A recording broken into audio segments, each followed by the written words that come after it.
السلام عليكم ومرحبا بكم معايا. اليوم ان شاء الله في الفيديو غادي نشارك معكم كيك بمذاق الليمون، وصفه كتجي لذيذه ومنعشه في نفس الوقت. الكيك من الداخل كيجي معلق ورطاب وهشيش بنين بزاف. وبما ان هذا وقت الليمون فنستغلوه ونصاوبوا به هذا الكيك. اول حاجه غادي نغربل النواشف كامله، هي الاولى هذه 2.5 كيسان ديال الطحين ما يعادل 250 غرام. كنغربلو النواشف ونخليها على جنب، عاد كنمشيو نوجدو الشي الاخر. ثم كنضيف 2 اكياس ديال الخميره بوزن 16 غرام، كل كيس كيوزن 8 غرام حتى هما كنغربلو. ومن بعد كنضيف واحد الكيس ديال الفاني وشيشه ديال الملحه، وغادي نستم بالقشره ديال الليمون. خديت 2 حبات ديال الليمون درت لهم القشره ديالهم، النص كنضيفو مع الطحين والنص الثاني غادي نخليه من بعد. خلط كلشي مزيان وغادي نخليه هذا الخليط ديال الطحين على جنب، وندوز للمرحله الثانيه اللي غادي نوجد فيها باقي المكونات. في الاناء كنضيف كاس ديال السكر ما يعادل 150 غرام اللي كنزيد عليه القشره ديال الليمون اللي بقات لي،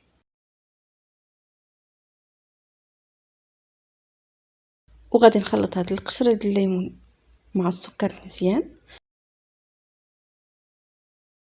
فكنحكو الليمون مع السكر باش كنعزو المذاق ديال الليمون. دابا غادي نضيف 4 ديال البيضات. في الاول غادي نزيد عليهم غير البياض ديال البيض، كنفصل الابيض على الصفر كنحتفظ به في واحد الطويصه على جنب.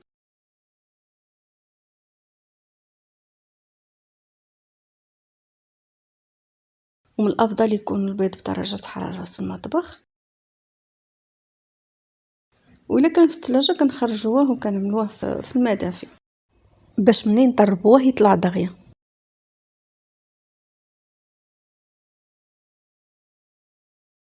انا غادي نطرب البيض مع السكر،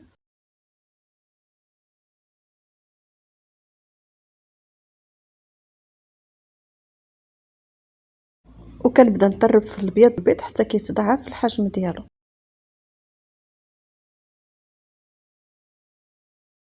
وها هو دا البيض ديال البيض من بعد ما تضاعف الحجم ديالو، ما جاش اللون ديالو بيض، لحقاش داك القشره ديال الليمون اللي ضفناها مع السكر هي اللي طلقت اللون ديالها في البيض ديال البيض وجا هكا اللون صفيفر.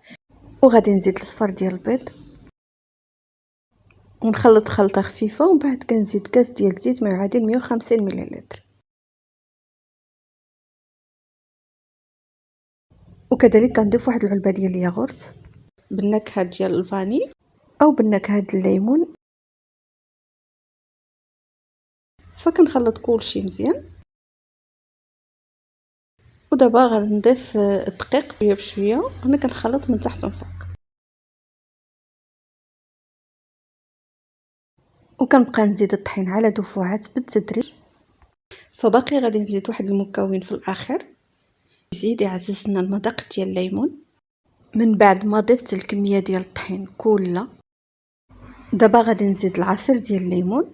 غادي نضيف نص كاس ديال عصير الليمون ونخلطو غير بشويه حتى كيندمج مع باقي المكونات.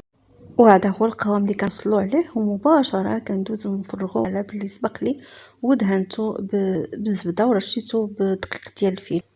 هذا المول ديال الكيك راه الحجم ديالو كبير. غادي ندخلو الفران اللي كيكون مسخن مقبع على نار مهيله، العافيه مهيله حتى كيتحمر من تحت وكنبروه من فوق. ها هو دا الكيك ديالنا من بعد ما خرج كيجي محمر وعالي. دابا كنزينو بالكريمه ديال الحامض. بالنسبه للكريمه ديال الحامض انا خديت كاس ديال الماء مع نص كاس ديال عصير الليمون مع ملعقه السكر، ملعقه ديال النشا، زيت النكهه ديال الحامض. خلطت كلشي على البارد وحطيتها فوق النار مع التحريك المستمر حتى عقدت، ومباشره وهي سخونه كنزينوا بها الكيك وكنعملوا هاد الخطوط من فوق. وكنزين بشرائح ديال الليمون شويه ديال البافون. والكيكه ديالنا هي كتجي منعشه رائعه. غادي نقسمها نشوفوا القوام ديالها من الداخل. بجد كتجي خفيفه شيشه وراتبه بزاف ومنعشه بالمذاق الليمون، كتجي بنينه بزاف وكتذوب في الفم. وكنتمنى الوصفه ديال اليوم اللي شاركت معكم تنال الاعجاب ديالكم. عجبتكم بارطاجيو الفيديو مع الاصدقاء والاحباب، ما تنسونيش من واحد اللايك للتشجيع. شكرا لكم والى اللقاء.